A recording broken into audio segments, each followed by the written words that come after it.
Vous êtes nombreux à rencontrer des difficultés avant de signer un contrat de travail.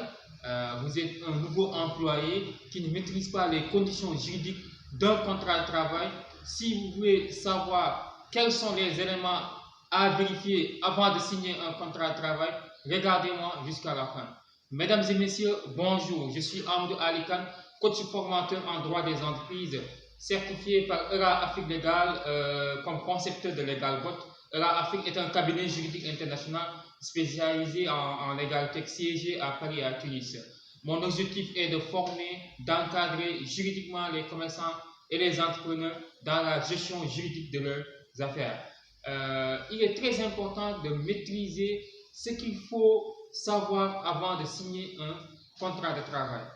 C'est très intéressant. Vous êtes un nouveau employé sur le marché du travail. Vous ne savez pas, vous ne maîtrisez pas les conditions juridiques du travail. Il est très intéressant de le maîtriser avant de signer n'importe quel contrat de travail dans n'importe quelle entreprise.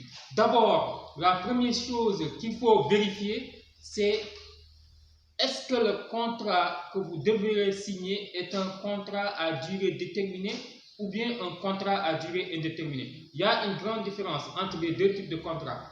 Le contrat à durée déterminée a un régime juridique à part, le contrat à durée indéterminée a un régime juridique à part. Le contrat, s'il s'agit d'un contrat à durée déterminée, vérifiez la durée. Est-ce que la durée c'est 1 an? Est-ce que la durée c'est 2 ans? Est-ce que la durée c'est 6 mois? C'est très intéressant de le savoir. Parce qu'un contrat de travail à durée déterminée ne peut pas dépasser plus de 2 ans.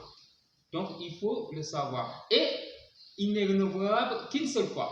Le contrat de travail à durée déterminée n'est renouvelable qu'une seule fois. Et s'il s'agit d'un CDI, il faut vérifier toutes les conditions juridiques, les avantages, les clauses, que ce soit les clauses de non-concurrence ou bien d'autres clauses, la rémunération, tout. Il faut vérifier toutes les clauses en entier. Voilà. C'est ça qu'il faut savoir d'abord en premier, qu'il s'agit d'un contrat de travail à durée déterminée ou bien un contrat de travail à durée indéterminée. Après avoir vérifié le type de contrat, il faut vérifier aussi la rémunération. La rémunération, parce que aussi ça fait partie des éléments essentiels d'un contrat de travail. La rémunération, il y a ce qu'on appelle une rémunération brute et une rémunération nette. Une rémunération brute, c'est ce que perçoit l'employé en dehors du paiement des taxes et impôts. Voilà, en dehors du paiement de l'impôt sur les revenus. Donc, c'est ça la rémunération brute. La rémunération nette, c'est ce que doit percevoir nettement le salaire net de l'employé à la fin du mois. Et il faut vérifier aussi le poste à affecter. Donc, il s'agit de quel poste? Il s'agit de quel poste? Parce qu'on peut vous affecter un poste dont vous n'avez pas assez de compétences, je ne sais pas. Bon, parce qu'il y a des entreprises qui le font en fait. On vous affecte à un poste où vous n'avez pas assez d'outils pour comprendre le travail. Donc, il faut vérifier le poste dont on vous a affecté. C'est très intéressant. Et il faut vérifier aussi les clauses contractuelles.